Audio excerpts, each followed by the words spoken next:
Նույն տապանում հյուրընկալել եմ քաղաքագետ, միտք վերլուծական հետազոտական կենտրոնի ղեկավար Լիլիթ Դալաքյանին։ Տիկին Դալաքյան, շնորհակալ եմ հրավերն ընդունելու համար։ 3 տարի առաջ այսօրը սկսվեց ռուս-ուկրաինական պատերազմը, սարսափելի պատերազմ, որի ավարտի անհրաժեշտության մասին այս ընթացքում բոլորը խոսեցին, բայց փաստացի պատերազմը շարունակվում է։ Մենք գիտենք նաև ԱՄՆ նախագահի դիրքորոշումը, որը հայտարարում էր, որ գալու է եւ շատ արագ կանգնեցնի պատերազմը։ Հիմա հայտարարությունները, առաջ քաշած պայմանները մի տեսակ անորոշություն եւ խառնաշփոթ են ստեղծել աշխարհում մարդկանց դիրքորոշումներում։ Ձեր կարծիքով Թրամփը իր այս գործողություններով, հայտարարություններով ավելի շատ նպաստում է իրավիճակի հանգուցալուծմանը, պատերազմի հանգուցալուծմանը, թե իրավիճակը ավելի է խճճվում։ Իմ կարծիքով ԱՄՆ վարչակազմը չունի հստակ ծրագիր, ինչ անել, դրա համար տարբեր ազդակներ է ուղարկում։ Մեկ խոսում են, որ Պուտինը քանդում է Ռուսաստանը, նույն Թրամփը ասում է, որ եթե համաձայնության չգա, Ուկրաինային ատոմային զենք կտանք, դա Պենտագոնի ղեկավարը ասեց, կամ չի բացառում ամերիկյան զորքերի ներկայությունը կամ ՆԱՏՕ անդամակցությունը Ուկրաինային, եթե Ռուսաստանը խախտի պայմանավորվածությունները։ Մյուս կողմից Վենսը հայտարարում է, որ Ուկրաինան չի կարող դառնալ ՆԱՏՕ-ի անդամ, Տրամփը ասում է, որ դա սխալ էր, դա է պատճառը, որ սկսեց պատերազմը։ Այսինքն մենք գալիս ենք եզրակացության եւ արևմտյան փորձագետները, որ Տրամփը չունի հստակ տակտիկա, չի կարող պատերազմը ավարտել նույնիսկ ինձ թվում է 100 օր անց։ Իմ կարծիքով կարող է սառեցվի պատերազմը 2025 թվականին, որտեղ երկու կողմն էլ գիտեք արդեն սպառվում են իրենց տնտեսական ներուժը, ռազմական ներուժը, դա Ռուսաստանին էլ է դեպ վերաբերում, բայց Տրամփը փորձում է առավելագույն ճնշում գործադրել հիմա Ուկրաինայի նախագահի վրա, որովհետև կարծում է Պուտինը ավելի ուժեղ դիրքերում է այս պահին ռազմաճակատից ելնելով, բայց Զելենսկին էլ ի պատիվ իրեն չի ենթարկվում ճնշումների, ճիշտ է չի վիրավորում Տրամփին, ինչպես Տրամփն է իրեն դրսևորում, բայց օրինակ տեսեք ինչն էր հետաքրքիր, այդ հանքերի հետ կապված շահագործման, որ Զելենսկին մերժեց ստորագրել, աղմուկ բարձրացավ այդ օրը, Վոլսը, ասենք Վենսը փոխնախագահ ասացին, որ սա վիրավորանք է անձամբ Տրամփին, Տրամփը նրան դիկտատոր անվանեց, անցավ 2 օր, մենք արդեն իմացանք լուրերից, որ նոր հաստատուղթ են ուղարկել Ուկրաինային հանքերի շահագործման հետ կապված ավելի բարելաված պայմաններով, այսինքն կա այսպես դիվանագիտական մակարդակում վիրավորանքներ եւ կա իրական աշխատանքը, որը ելնում է ամերիկյան շահերից։ Ես միշտ ասում եմ, այստեղ ռուս-ամերիկյան հարաբերությունները, որ նայում ենք Ուկրաինայի հետ կապված, ամերիկյան շահերի տեսանկյունից պիտի նայենք։ Իսկ ամերիկյան շահը հաստատ այն չի, որ Ռուսաստանի հետ կիս են աշխարհում։ Որն է այդ դեպքում Ամերիկայի շահը։ Եվ այստեղ պատերազմական գործողությունների դադարեցման հետ կապված հենց այսօր Լավրովը հայտարարել է, որ դա կլինի միայն մի դեպքում, եթե Ռուսաստանի պահանջները բավարարվեն, բանակցությունները տան ամուր արդյունք եւ հիմք իրենց։ Ռուսաստանի պահանջները որոնք են։ Այդ պահանջները արդեն հակաճառում են Տրամփի պահանջներին։ Ինչ են ասում,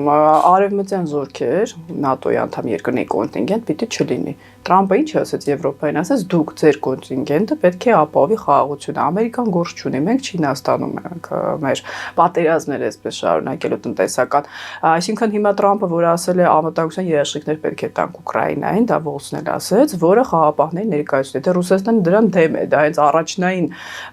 հակասությունն է, ինչպես է լինելու։ Սա մեկ։ Երկրորդ տարածքների հետ կապված, որ ասում է պետք է Ուկրաինան ճանաչի, որ դա մեր տարածքներն են, այն 4 շրջանը, այսպես կոչված, ինքնահռչակ հանրապետությունները, որոնք Պուտինը ներառել է սահմանության մեջ։ Ուկրաինան պարզը դա չի ստորագրի եւ Ասադ նահանգներն էլ ասել է, որ չի կարող այդպիսի բան պարտադրել Ուկրաինային։ Գուցե դե ֆակտո այլևս Ուկրաինայի հսկողության տակ չի, բայց դա դե յուրե չի նշանակում։ Գիտեք, Բերլինի պատն էլ կար, քանդվեց։ Վլադիմիր Պուտինը անմահ չի։ Այսինքն արդեն 2-3 հարցով կան հակասություններ։ Էլ չենք խոսում Գրենլանդիան միասին շահագործելու այդ կետը, որը Չինաստանին հաստատ դուր չի գալիս։ Այսինքն, եթե Չինաստանը Ռուսաստանի ռազմավարական դաշնակիցն է համարվում, հիշում եք Արևմուտքի դեմ, եւ Տրամփը այսօր ասում է մենք Ռուսաստանին հետ լավ լինենք, ընդդեմ Չինաստանի, Չինաստանն է մեր թշնամին, Չինաստանը ինչպես է դրան վերաբերում, եւ Չինաստանը մեծ ազդեցություն է Ռուսաստանում տնտեսապես մանավանդ։ Այսօր հեռախոսազրույց է տեղ ունեցել նախագահը։ Իհարկե, դա շատ հետաքրքիր է, կամ Էրդողանը, տեսեք, այցը Զելենսկու Էրդողանի Էրդողանի մոտ, հիմա էլ Լավրովն է գնացել, որովհետև Թուրքիան էլ չի ուզում, որ Սև ծովում Ռուսաստանը էլ իր դիրքերը ամրապնդի, այսինքն այս հակամարտությունը ձեռնտու է մի շարք կենտրոնների, Թուրքիան, Չինաստանը, Սաուդյան Արաբիան, որը նավթի հետ կապված իր նավթն է արտահանում, եւ որ Ռուսաստանը սանկցիաների տակ է, կան շատ կենտրոններ, դեռ Եվրոպայի մասին չեմ խոսում, որոնք համաձայն չեն լինելու Տրամպի, եթե նա այդպիսի ծրագիր ունի, ես վստահ եմ չունի, Ռուսաստանի հետ պայմանավորվելուն։ Իսկ Տրամպի ծրագիրը սա է, երկուսին էլ թույլատնել, օգտվել հանքերից Ուկրաինայում, Ռուսաստանին դարձնել գործիք Չինաստանի դեմ, այսինքն ԱՄՆ-ն այստեղ ունի իր շահերը եւ այդ տեսակետը, որ երկու հզոր ղեկավարներ կհանդիպեն եւ կկիսեն աշխարհը, Տրամպը երբեք իրենից հզոր ոչ մեկին կամ հավասար չի պատկերացնում, ես վստահ եմ։ Ուղղակի նա շոյում է Պուտինի գլուխը, ասելով, որ նա շատ լավ մարդ է, բայց բանակցությունների է պատրաստում, հոչի վիրա, որի Բայդենի պես ասի մարդասպան է, պիտի գնա բանակցությունների։ Եվ մի կարևոր նախադասություն ասեմ, ես Z բլոգերներին եմ հետևում, այսպես կոչված այդ հայրենասեր ռուսական, որոնք շատ տխուր են այս իրադարձության հետ կապված, ասում են մենք դառնալու ենք գործիք Միացյալ Նահանգների Չինաստանի դեմ, կամ որ հանքերը պիտի Ուկրաինայի շահագործի, Ուկրաինան մերն է, ով ասել որ կարա ԱՄՆ շահագործի Ուկրաինայի հանքերը, այստեղ շատ նրբություններ կա եւ ուղղակի ասել որ ահա Յալտա է նոր, այն էլ առանց Չինաստանի կամ Եվրոպայի, ես դա դուրս չեմ վերաբերում։ Դուք ասացիք Թրամփը դեմ չի ամեն դեպքում եվրոպական զորքերի տեղակայմանը Ուկրաինայի տարածքում։ Հիմա այդ դեպքում տեղեկատվությունը ինչու է տարածվում հետևյալ բովանդակությամբ, որ Վաշինգտոն սպասվող այցի շրջանակներում Ֆրանսիայի եւ Մեծ Բրիտանիայի նախագահները պետք է համոզեն Թրամփին աջակցություն ցուցաբերել ռազմական այդ խաղապահների տեղակայման դեպքում։ Տրամպը ոչ միայն դեմ չի, Տրամպը ինքը պայման է դրել, որ խաղաղությունը պիտի ապահովի Եվրոպան, դուք եք Ռուսաստանի հարևանը։ Ֆրանսիայի նախագահի այցի նպատակը եւ Միացյալ Թագավորության վարչապետի այն է, որ Միացյալ Նահանգներն էլ մասնակցի այդ խաղաղապահ գործունեությանը, բայց կարծում եմ նահանգները չի մասնակցի եւ դա անհրաժեշտ էլ չգիտեք իմ կարծիքով, ինչու, որովհետեւ եթե զենքը լինի, նույնիսկ Ուկրաինայի նախագահը Ուկրաինայի պլան կա, որ ասում է դուք էլ մի եկեք, այդքան զինվոր դուք չունեք, 200,000-ից ավելի զինվոր է պետք, սահմանը շատ երկար է Ուկրաինայի Ռուսաստանի։ Մեզ զինեք, մենք ունենանք 1.5 միլիոնանոց բանակ, իր ասած, կամ 1 միլիոնանոց, կամ կես միլիոնանոց, մեր սահմանը վերահասկենք։ Հիշում եք իր հաղթանակի ծրագրում նույնիսկ էստի կետ կար, որ Բալթյան երկրներում Ամերիկային կարող է փոխարինել ուկրաինական զորքերը, այսինքն Զելենսկին դա էլ է մտածել, որ եթե Տրամպը ուզենա Բալթյան երկրներից էլ դուրս գա, ուկրաինական զորքերը, որոնք զինված են լավ, եւ եթե հակամարտությունը ավարտվի հօգուտ Ուկրաինայի, ապահովեն Եվրոպայի անվտանգությունը, ինչը հիմա անում են։ Եկեք այսօր փաստացի ասենք, որ եվրոպական բանակ, որ ասում են, չկա, դա ուկրաինական բանակն է։ Եվ ամենամեծ բանակն է իդեպ Եվրոպայի։ Այսինքն այցի նպատակը ԱՄՆ ներգրավվածությունը ապահովելն է կամ մինիմալը այն է, որ զենքի մատակարարումները շարունակվի Ուկրաինայում կամ ֆինանսների, որովհետև այո Եվրոպան միայնակ կարող է դա ապահովել, բայց դա բարդ ավելի process կլինի եւ երկար։ Ամեն դեպքում մենք այսօր հետ գործ ենք ունենալու ոչ հավաքական, ոչ միասնական արևմուտքի հետ, ինչ է կարծում մենք առանձին դերակատարներ են լինելու Եվրոպան եւ ԱՄՆ-ն։ Տեսեք, Եվրոպան արդեն ինքը մասնատված է։ Մի քանի երկրներ կան, Հունգարիան, Սլովակիան, Բուլղարիան, Սերբիան, որոնք Ռուսաստանի հանդեպ ավելի մեմ քաղաքականության Գերմանիայի ընտրությունների արդյունքները ինչի մասին։ Սա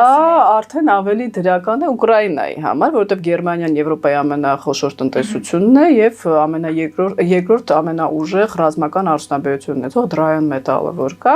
երկիրը, սա դրական է, որովհետև Մերցը հստակ իր դիրքորոշումը հայտարարել է, որ նույնիսկ տաուրուսներ կվաճառի Ուկրաինային, որը Շոլցը արգելում էր։ Սա լավ է, բայց կան երկրներ, օրինակ Ավստրիան, ես նշեցի հարավային երկրները եվրոպական, ինչը որտեղ նրանք գազ են ստանում Ռուսաստանից էժան, որոնք Հունգարիան, Սլովակիան ուզում են խորացնել հարաբերությունները Ռուսաստանի հետ, դրա համար Ֆրանսիայի ղեկավարը չէր կանչել այս երկրների ղեկավարներին, հիշում եք Փարիզի կոնֆերանս, հետո դա բողոքի ալիք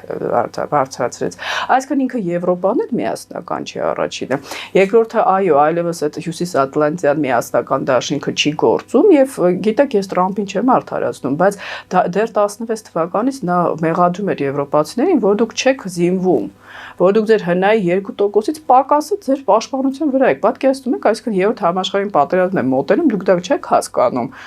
Ծախսում եք ներողություն սեռական փոքրամասնությունների վրա, ես մարդկանց իրավունքների դեմ չեմ խոսում, հասկանում եք, կամ կանաչ էներգետիկայի բանակ չունեք, զենք չունեք,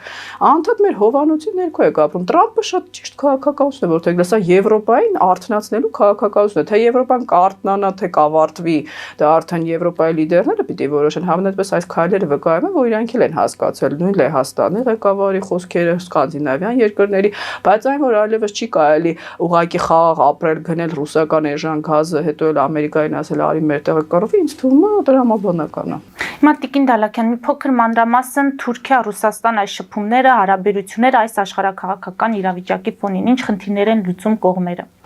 Թուրքիան շատ հետաքրքիր քաղաքականություն է վարում։ Մի կողմից կարծես նա Ռուսաստանի հետ լավ հարաբերություններ ունի, մյուս կողմից իրեն իհարկե ձեռնտու Ռուսաստանի թուլացումը եւ այն տարածաշրջաններից հեռանալը, որտեղ ավանդաբար Ռուսաստանը ուներ մեծ ազդեցություն։ Դա հենց մեր տարածաշրջանին է վերաբերում Սիրիային, ասեմ Լիբիայում շուտով ակտիվացումներ կլինեն, որտեղ Խալիֆ Խաֆտարում պաշտպանում է Ռուսաստանը դեմ Թուրքիայի, այցելել էր Բելարուս եւ զենքի մատակարարներից էին խոսում, այսինքն Սիրիայից հետո Ռուսաստանը չի ուզում կորցնել Լիբիան։ Աֆրիկյան տարածաշրջաններում երկրներ կան, որտեղ իրենք մրցակից են, եւ Ուկրաինայում։ Եթե հիշում եք, սկզբում Պուտինը դրականորեն էր վերաբերում Էրդողանի դերին հացահատիկի հետ կապված եւ Ստամբուլյան համաձայնագրին։ Հետագայում, երբ որ նա հասկացավ, որ Էրդողան այդքան էլ վստահելի գործընկեր չի, սկսեց արդեն այսպես հեռավորություն պահել իրենից։ Եվ հիմա Ուկրաինայի ղեկավարը գիտակցելով, որ Թուրքիային ձեռնտու է Ռուսաստանի թուլացումը եւ համաձայնությունը Միացյալ Նահանգների հետ ձեռնտու չի, ես նշեցի, որ Սև ծովում նորից Ռուսաստանի դիրքերը չուժեղանան, որտեղից արդեն իրենք նավատորմով հեռացել են, հիմա էլ խաղում է, ասում է, դե ես էլ պիտի լինեմ այդ բանակցությունների սեղանին, բոլորը հայտ են ներկայացնում, Սև ծովը իմ տարածաշրջանն է, չի կարող այստեղ առանց ինձ ոչ մի բան տեղ ունենալ։ Հետո հիշենք, Թուրքիան ՆԱՏՕ-ի երկրորդ բանակն է, զենքեր ունի, Ուկրաինան կարող է զենք գնել, չէ՞, Թուրքիայից, գնում էլ էր, Ադրբեջանի միջոցով էլ էին վաճառում պատերազմի սկզբին։ Այսինքն Էրդողանը հայտ է ներկայացնել Պուտինին ասելու համար, որ առանց ինձ պայմանավորվածությունները այդքան էլ իրական չլինի։ Հիմա թե Լավրովը ինչ է առաջարկելու Էրդողանի, ինչ եմ ուզում իհարկե մտածել Հարավային Կովկասի հետ կապված։ Ինչու՞ չեք ուզում մտածել, որովհետև շատերը արդեն մտավախություն կհայտնեն, որ անպայման դա կլինի փոքր պետությունների հաշվին, հատկապես Հայաստանի հաշվին, գիտեք հարցը որն է, միշտ ռուս-թուրքական բարեկամությունը սառեցումից հետո տեղի է ունենում Հայաստանի շահերի հաշվին։ Եվ կարող է դե այստեղ այդ Զանգեզուրի միջանցն է, որ իրենց պետք է երեքինել, դա իհարկե կախված է նաև արևմուտքի աչքը փակելուց այդ հարցի վրա։ Ես իհարկե 100%-ով ոչինչ չեմ կարող ասել, բայց կան կենտրոններ արևմուտքում էլ արևելքում էլ, որոնք դեմ են դրան, Իրանի մասն էլ չխոսեմ։ Հնդկաստանն է, եվրոպական երկրները, ԱՄՆ-ն ինչու։ Մեր շահը, որ ասեն Տրամպի հետ որն է։ Դու եթե Չինաստանի հետ պատերազմներ ես մղում, այդ ճանապարհը Չինաստանն է ուզում հենց միջանցքով։ Չինաստանի դերի մասին մենք խոսել ենք Արցախյան երկրորդ պատերազմում, այսինքն հակակշիռ պետք է լինի, դա հյուսիս-հարավն է հակակշիռ, որ Փաշինյանն ասում է Պարսից ծոց, Վրաստան, Իրան, Հայաստան, Սև ծով, այդ ճանապարհը հակակշիռ է մեկ գոտի, մեկ ճանապարհին, եւ Հայաստանին դա է ձեռնտու, որը Միացյալ Նահանգներն ու Եվրոպան էլ են ասում, ինչու են ասում արտատարածքային միջանցքներ պիտի չլինեն, այսինքն մեր շահերից ելնելով եւ նահանգների եւ Եվրոպայի Հնդկաստանի պետք է կոալիցիաներ լինեն ընդդեմ այս 3-ի կամ 4-ի Չինաստանի գլխավորությամբ եւ այդ Տրամպին ցույց տալ, իհարկե նա գիտի, բայց նա նաև միջազգային հարաբերությունների մասնագետ չի, որն է նահանգների շահը, ինչպես Զելենսկին է ցույց տալիս, ասում է, հա, արի հանքերը շահագործի։ Մենք էլ պիտի ասենք Չինաստանին արի հակակշռի, իհարկե դիվանագիտական խողովակով, ոչ թե բարձր, որպեսզի հարաբերություններ չլարենք Չինաստանի հետ, բայց այդ աշխատանքը պիտի կատարվի եւ չթողեք, որպեսզի հերթական 2020 թվականը լինի։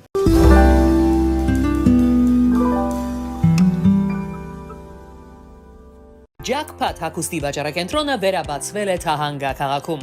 Նոր տեսականի, նոր արժեքներով ու նոր զեղչերով։ Եվրոպական հագուստ եւ կոշկեղեն կանանց, տղամարդկանց եւ երեխաների համար։ Օծանելիք, ճամպրուկներ, պայուսակներ, գիշերանոցներ, գոտիներ եւ դրամապանակներ։ Մեծ ապրանքատեսականի, մեծ զեղչերով։ Համեցեք Jackpot Թահանգայում։ Հասցեն 7057 Foothill Boulevard։ Հեռախոս 818 813 2252։ Jackpot։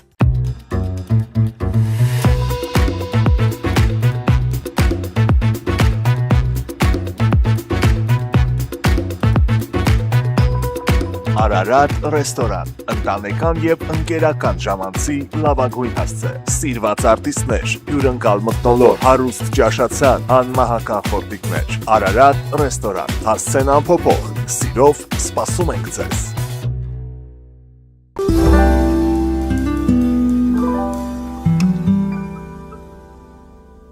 Այսինքն ռուս-թուրքական պայմանավորվածությունները հայկական շահի հաշվին հնարավոր պայմանավորվածությունների կայացումը կամ չեղարկումը կախված է էականորեն մեզնից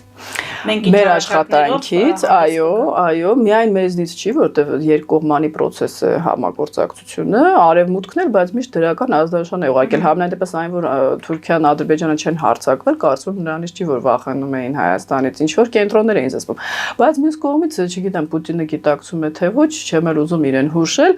Թուրքիան նույնիսկ եթե իր հետ էստեղ էլի պայմանավորվի, մենք գիտենք հետագայում էլի ցանկանալու է դուրս մղել, այսինքն երբ որ Ռուսաստանը թուլանա, եթե այդպես իրավիճակ լինի, Թուրքիան այդ Զանգեզուրի հատվածից էլ իրենց կհանի, ես ինչի եմ մտավախություն ունեմ, որ ՖՍԲ-ի հսկողությունը կարող է փոխարինվել հետագայում այլ հսկողության, որտեղ Թուրքիան միշտ գալիս է այնտեղ, որտեղ նախկինում Ռուսաստանն էր։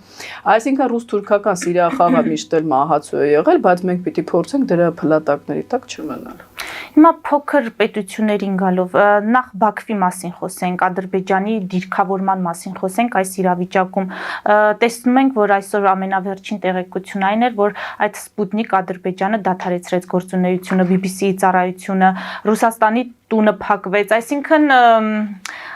տպավորություն է, որ Թրամփը ով փորձում է Պուտինի հետ լեզու գտնել, բայց Ալիևը ով դաշնակից է, չի փորձում կամ ինչ որ գործողություններ է անում Ռուսաստանի դեմ։ Ինչպես է դիրքավորվում Ալիևյան ռեժիմը այս իրավիճակում։ Հետո նոր Հայաստանին կանդրադառնանք։ Մի կողմից Ալիևը այդպիսի քայլեր է անում, մյուս կողմից խոսում են համատեղ ճանապարհի կառուցման մասին Իրանի տարածքով։ Ալիևը տարբեր ազդակներ է ուղարկում Թրամփի նման, բայց երկրնա Թրամփը չի։ Այսինքն միած Ռուսաստանը չի հասկանում, չի կատարում։ Փորձում է, չի հասկանում, իհարկե ոչ, որտեղ ոչ որևէ մեկը չգիտի, եթե ինչ որ մեկը հիմա փորձագետներ կան, ասում են վերջ Ռուսաստանի առաջ պիտի ծնկի գանք, ասենք չգիտեմ էլի այդ ինչ վերցուցն է։ Մի տարօրինակ բան ասեմ, Զավեշտալի այսօր Պեսկովը ասում է 2 հզոր լիդեր հանդիպելու են միմյանց, բայց այդ հզոր լիդերի մասին ընդհանրապես մի քանի օր առաջ, երբ որ Թրամփը վիրավորեց Պուտինին ասելով, որ քանդում է Ռուսաստանը, էլ ծաղրացու, էլ կնոջ մասին չասեմ ոչ եթերային բառեր։ Տրամփը հիշում եք Էրդողանին ասում էին իգիլին ինքն է ֆինանսավորում, հետո դարձավ իր մոտիկ ընկերը Լուկաշենկոն ծաղրացու էր, դարձավ իր, այսինքն Ռուսաստանը շատ էմոցիոնալ է արձագանքում եւ Հայաստանի քաղաքագետներն էլ այդ հատվածի միշտ տենց էմոցիաների մեջ են ընկնում։ Ալիևն էլ քանի որ չգիտի ինչ է տեղի ունենալ, մի կողմից Թրամփին ազդանշան է ուղարկում, որտեղ ինքը շատ էր խորացել ռուսական նավի մեջ Բայդենի օրոք, չէ, որ դա քո հետ չի կապված, դա Բայդենն էր, դա գիտեն, որ Թրամփը չի ասիրում Բայդենին, չէ, նաեւ անձնապես։ Մյուս կողմից Պուտինին ասում է, ես BBC-ն էլ եմ փակում, մենակ ռուսկի դոմը չի կամ երը չի։ Սա խորա, իբրև խորամանկություն է, այո, հավասարակշռ։ Մանավանդ նա չգիտի նույնիսկ Թուրքիայի իրավիճակը ինչպեսին կլինի։ Ալիևի վիճակը ծանր է, որտեղ փայատերը շատ են։ Ես միշտ ասում եմ, Թուրքիան ինչ հարաբերություններ կունենա Ռուսաստանի հետ։ Մենք գիտենք Թուրքիան մեծ ազդեցություն է Ադրբեջանում։ Եթե չստացվեն հարաբերությունները, կարող է լարվի, Ադրբեջանը ինչ պիտի անի։ Մյուս կողմից Իսրայելը եթե որոշի Ադրբեջանի տարածքը օգտագործել պահանջի Իրանի դեմ, ինչ պիտի անի։ Նա վախենում է, չի ուզում, չէ, որ իր երկիրը պլատֆորմ դառնա պատերազմի համար։ Այսինքն Ալիևը մի քանի տեղում է մասնատվում։ Հիմա Հայաստանի, եւ Ալիևի մասին ասում է Պուտինը գիտի, որ Ադրբեջանն իր դաշնակիցը չէ, հենց Լեռնային Ղարաբաղից նրանց դուրս հրավիրելը դա էր վկայում։ Ուղղակի Պուտինը միշտ հարգում է ուժը, նույնիսկ եթե Ալիևը թույլ է իրենց, բարձր չէ, որ Ադրբեջանը Ռուսաստան չի, բայց երբ որ դու մենք չենք Փաշինյանին քննադատում, նույնիսկ թույլ լինելով ավելի հարձակվողական ես խոսում, սկսում են քեզ հետ հաշվի նստել, ինչպես Զելենսկուն արդեն այլ տարբերակներ են առաջարկում։ Իսկ եթե դու ասես այո, ես հանձնվում եմ, ոնց դու ասում ես այդ դա Ալիևի ախորժակը բացում է Հայաստան։ Հիմա մենք շարունակում ենք հանձնվել Տիկին Դալաքյան ամփոփելով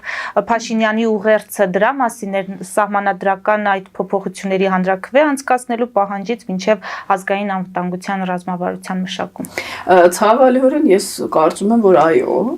որովհետև հոգեբանական իրավիճակ էլ կա, որ պատերազմից հետո իմ կարծիքով այս իշխանությունները դուրս չեն եկել այդ զոհի կարգավիճակից, մարդկայնորեն դնում եմ մի կողմ ինչեր են տեսել, բայց եթե դու չես կարող երկիրը ղեկավարես, կարողանում թող հեռացիր, թող կան մարդիկ, որոնք այդ էմոցիաներից դուրս են։ Իսկ եթե դուրս գաս այդ էմոցիաներից, խնդիր չկա, նույնիսկ քո սխալներից հետո ժողովուրդը քեզ կաջակցի, բայց այլևս այդ Ալիևին ընդառաջ գնալը, ամեն իր խոսքից հետո ասուլիս անել պատասխանելը, ես սխալ եմ համարում, այն էլ այս ձևով զիջողական պատասխանները։ Սահմանադրության փոփոխությանը ես դեմ եմ ինչ առումով։ Փոփոխություններ պետք է լինեն նախ վարչապետի լիազորությունների հետ կապված։ Մենք գիտենք, որ այս սահմանադրությունը սուպեր վարչապետական համանուն։ Եթե դրա մասին է, համաձայն եմ Սերժ Սարգսյանի կարած։ Հետո ինքը ես էլ կողմնակից է նախագահական խոսում էր այն ժամանակ հիշում եք կառավարման համակարգին վերադառնալուն Հայաստան կուսակցություններ չկան կայացած Հայաստանը չի կարող լինել պարլամենտական պետություն։ Այստեղ ինչ կուսակցություն կա չկա։ Կան նախկին օլիգարխների կուսակցություն եւ մի հատ ԿՊ, որը մի հատ լիդեր ունի, մնացած անդամներին ես նույնիսկ անունով էլ չգիտեմ կներեք որ այդպես եմ ասում, այսինքն լիդեր կա եւ վերջ։ Նրա վրա հիմնված այդ կուսակցությունը, թե Փաշինյանը վաղը չլինի, ի՞նչ է լինելու այդ կուսակցությունում։ Դա կայացած ինստիտուտներ չեն։ Երրորդը մեծամասնական ընտրական համակարգը պիտի վերականգնվի, դա էլ էր նախ խոստացել։ Օրինակ մարդիկ կան, որոնք ուզում են մասնակցել ընտրություններին, բայց չեն կարող, պիտի պարտադիր կուսակցության անդամ լինեն։ Հայաստանում էլ կուսակցություն չեմ տեսնում ես, այսինքն այս մարդիկ դուրս են մնում քաղաքական դաշտից։ Եթե դա փոխվում է, ուրիշ հարցեր են քննարկում, համաձայն եմ, բայց եթե պատճառը էլի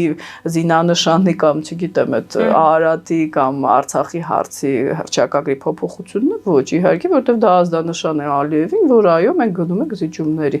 Մենք մշտապես ասում ենք, պատերազմի կոչ մի արեք, բայց երբ որ դիմացից ձեզ ասում են, մենք ձեզ գալու ենք ոչնչացնենք, մի ասեք, այո, եկեք, ասեք, որ մենք էլ ձեզ կպատասխանենք եւ ավելի ուժգին, որովհետեւ տեսակ, երբ որ Լավրովի հետ Միրզոյանը մի փոքր այլ տոնով խոսեց, նա շատ բարեկամական ժպտալով ոսից դուք մեր դաշնակից եք, դա է այսօր աշխատում դիվանագիտության մեջ, չեն հարգում նրան, ով թույլ է։ Դե ասում եք պարտված ես հոգեբանորեն պատրաստ չես, թող հեռացիր, բայց հեռանալու տարբերակը այս մարդը տեսնում է ընտրություններով, այսինքն ակնհայտորեն այլ տարբերակ չկա, պետք է պատրաստվել ընտրություններին։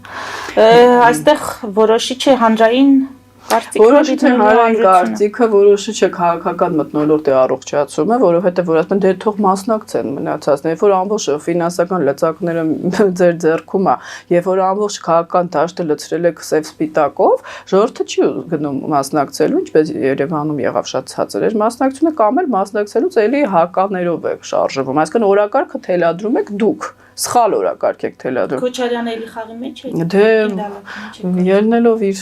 ասուլիսից փորձում են իրան ներառել խաղում, բայց հայ ժողովուրդը կարծում պիտի իր գնահատական տա։ Ուղղակի ցավալին այն է, որ ժողովուրդը կարող է ուղղակի չմասնակցել։ Դա եմ ես տեսնում, որովհետև ում ընտրենք ցածր լինի շեմը, ինչպես Երևանում գրեթե չէր